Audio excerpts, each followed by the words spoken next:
What's up, guys? Welcome again to Malt Reviews. I'm Mike. With me, as always, is Narby. What's happening? Narb Dog, and today we're doing the Balvenie 40-year-old. So excited. This is a sample from the Master of Malt, like we've been doing. This is bottled at 48.5%. Which batch is this? The Balvenie 40? I'm assuming it's the most recent batch. The sample doesn't say, but they have the bottle available of one of the most recent batches. I don't know how many batches there are. I know they vary in color, so I'm assuming some of them have more bourbon influence, some of them have more sherry influence. We've obviously never had Balvenie 40 before. Balvenie is one of my personal favorites. The tons are absolutely amazing. The Balvenie 30 we haven't reviewed is absolutely amazing. The ton 1401s are some of the most mind-blowing whiskeys for the money. You're getting some 1960s Balvenie and some of those, some rich sherried stuff. So getting to try the Balvenie 40-year-old is obviously an absolute treat. Depending on where you look, you can find this for as low as around $3,500 all the way up to like $6,000, depending on where you look, which country. And like Mike said, it's 48.5% ABV.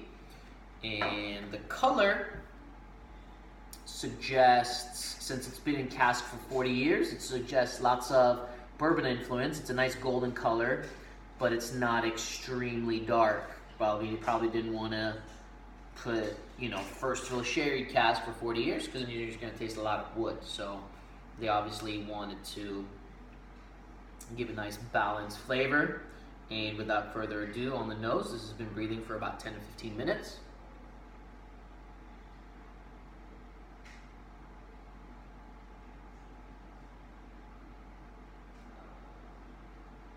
This is like, you don't even want to talk right now. As expected, sweet honey. Rather than like really rich, dark, dense honey, it's more sweet, perfumey honey. Lot of like lemon oil and orange oil. And when I say oil, it just means that it's very concentrated. That's why I say oil. Fruit-wise, it's all fresh fruits. You're not getting those dry fruits that you'd probably get if it was a bunch of just sherried for 40 years. Just papayas and mangoes and peaches and grapes and melons and honeydew and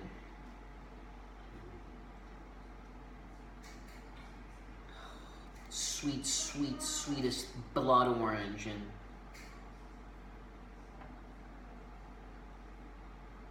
milk chocolate, a little bit of it. Going back to that honey and these luscious oils, it's one of those, it's almost reminding me of Bowmore. It's fruits, not peat, it's no peat, but it's got those Bowmore like mangoes in there.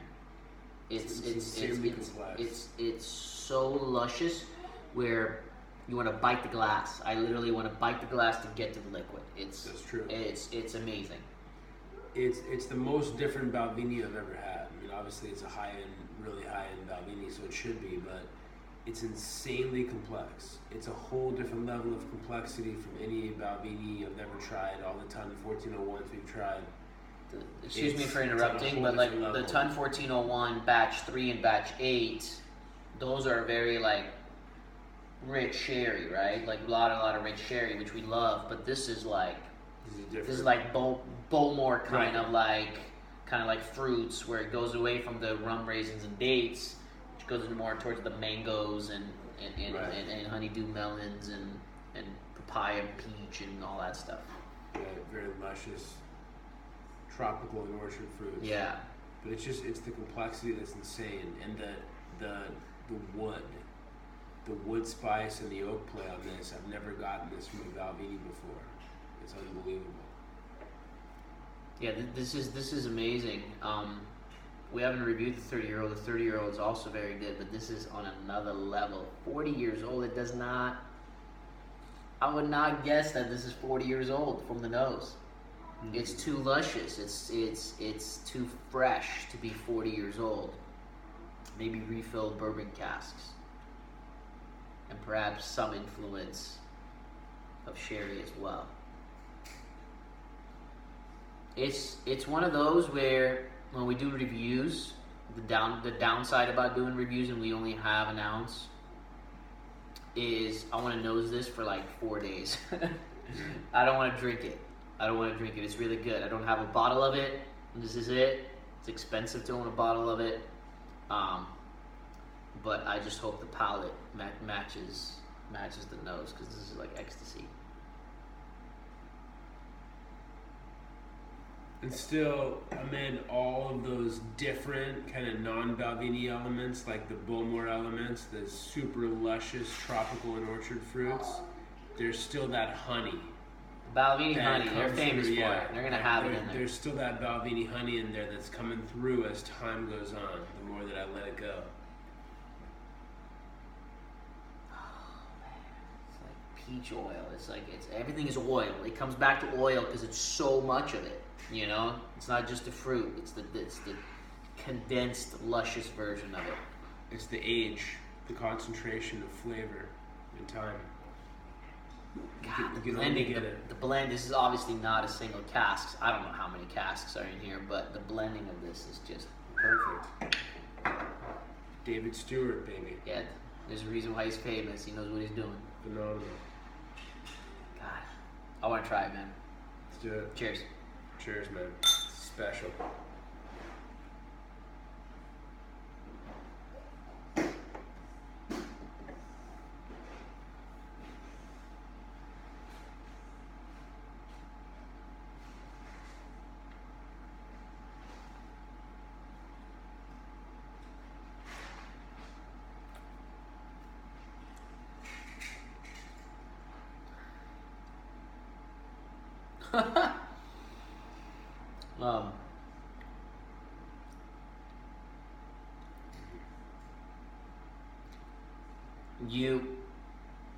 You're so juicy on the palate right away where I swirled it a little longer than I normally do, just because right away as soon as it goes on the palate, you know it's very, very juicy. And again, it's reminding me of the 1950s Bowmores. We haven't reviewed any yet, but we will, guys. Super, super juicy. Everything I was getting on the nose, I am getting on the palate. All those luscious fruits. I would say in terms of oiliness, it was almost more oily on the nose, surprisingly, than on the palate. Extremely fresh on the palate. Extremely fresh, but all the same flavors. I'm not going to repeat them. Coming back onto the palate. It's not drying. It's drying in the back ever so slightly, which definitely adds. It's 40 years old. It needs to have some of those effects. But juicy fruit. You ever have a piece of juicy fruit gum? This is what you're getting on the palate with whiskey. Absolutely amazing.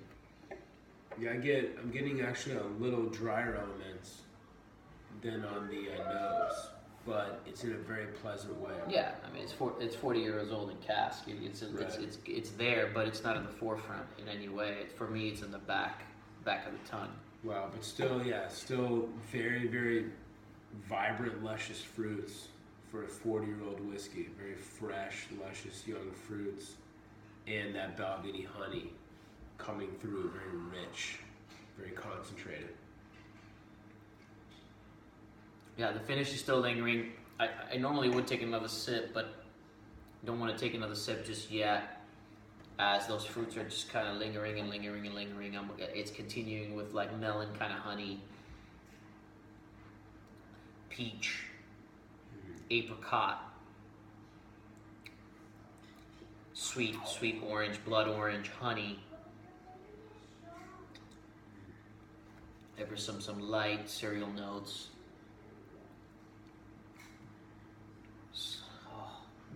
Really yummy.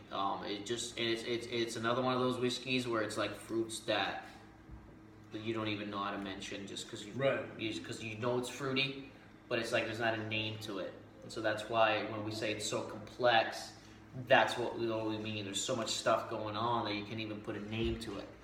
Like, in terms of fruits, there's like 10,000 fruits. Star fruit, dragon fruit, ninja fruit, everything. Yeah. Crazy fruits. All those weird sounding fruits. But it's like, it's almost like you want to start inventing new names for fruits that you haven't tried yet, but you're getting them in your whiskey, which is crazy. It's alcohol, 48.5%. Feeling none of that, by the way. Not feeling any kind of alcohol. Could be 30% for all I know. It's not. I'm not getting any kind of alcohol bite with this, and it's just lingering and lingering.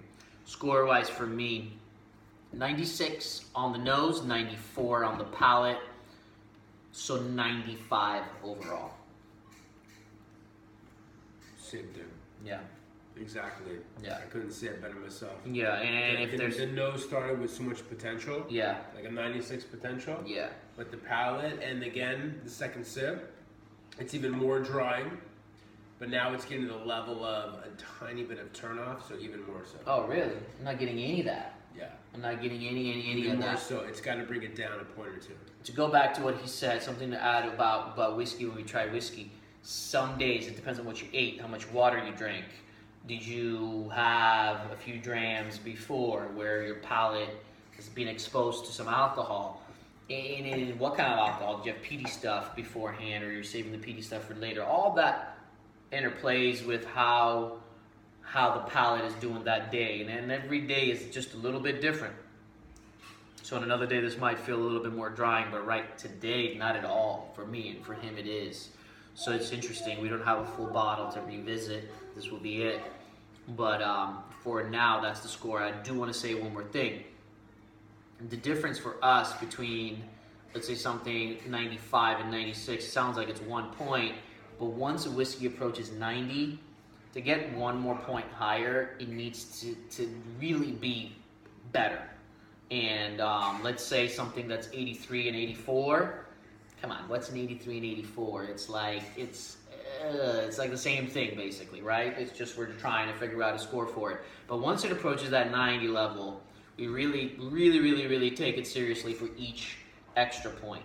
So something that's 96 is definitely better than something that's 95. Something that's 83, I guess it's better than what's 84, but it's not the same thing. So each point, once it gets to 90, you have to really stand out to get 1 more point. So keep that in mind when we do rate our whiskeys.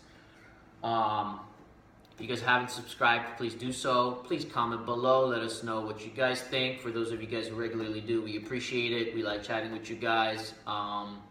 And we'll see you guys soon for many more malt reviews. Cheers. For sure. Balvenie 40. Go for it.